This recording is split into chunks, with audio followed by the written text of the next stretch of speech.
next audience question will start with Mr. Gardner. What strategies would you implement to reduce issues between the ethnic groups in Riverside? As soon as I did that one, I hit the Middle East. It really is a major challenge to deal with long-standing difficulties between ethnic and racial groups. But the more time we can get people to spend with each other and understand each other, to recognize that while we may look different inside, we truly aren't different, and that there are good and bad people of every stripe, the better we will be. I do not have a magic bullet. We need to involve more people from underrepresented communities in higher levels of government and better positions in city employment, and we can do that. But get the groups to work together. Good luck.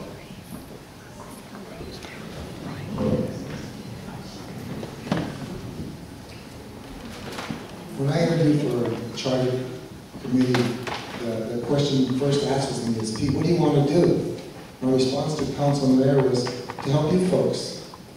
You guys were criticized for not appointing a charter committee that represents all our segments of our population, in which Latino are now at 49%.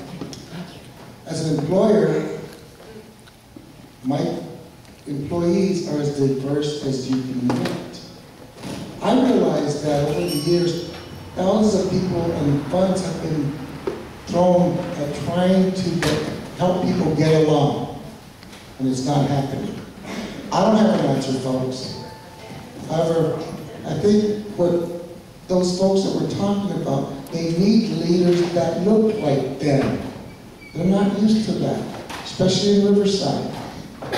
I'm proud that the balance or the population represented before you tonight is truly representative of our ever-changing community.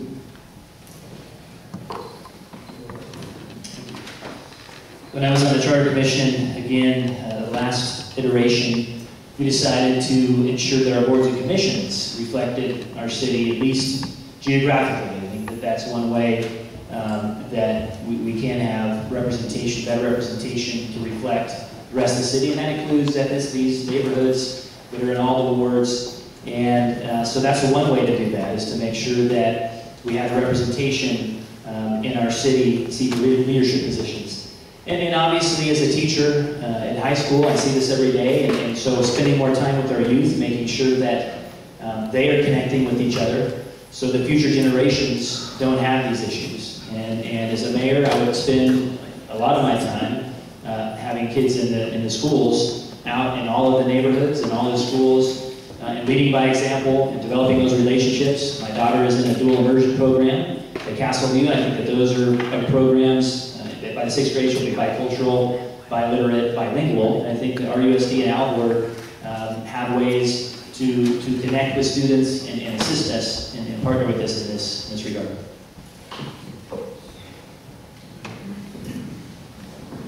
I want to make sure I completely understand the question. Could you repeat that? What strategies would you implement to reduce issues between the ethnic groups in Riverside? There are different levels of society and culture. And one of the more challenging things we have is to accept each other. And I think that needs to be empowering each other. And when we're able to empower each other, there's a sense of pride and a sense of dignity and a sense of respect.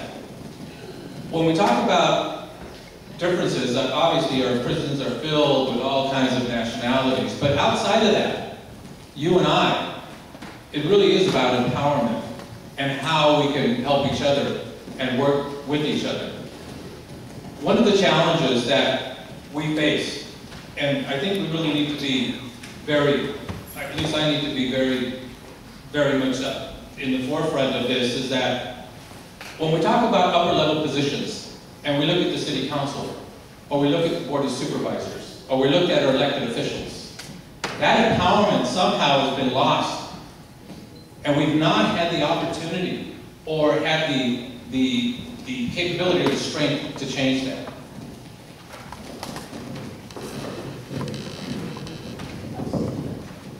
One thing is that the city has to stop favoring one group over another. Do you realize that all the parking money is being given to Riverside Downtown Partnership? That is unfairly balancing toward one group over another chamber of commerce. We have other ethnic chambers of commerce in Riverside, and they're not getting even a smidgen of that money that they might need to do scholarships or other events for their civic pride, and I love diversity. So every time you go to an event, you learn so much from different people and how their background is, and it's something you might not even know that they do. So I see that we need to look at our policies much better and not favoring one group over another, and to be more fair about it and give them money where it's due to other groups. Thank you. Diversity is what makes this city so great. Diversity is why I live in this city. You asked for strategies. I think there are many layers of strategies, and one of the first ones could be that our boards and commissions could reflect the diversity of this community. They don't reflect the diversity.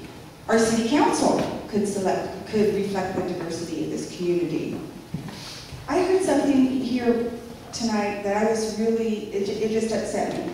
To say good luck, diversity is about building relationships, and they take time. For a mayor or a mayoral candidate to say good luck, to me, that's unacceptable.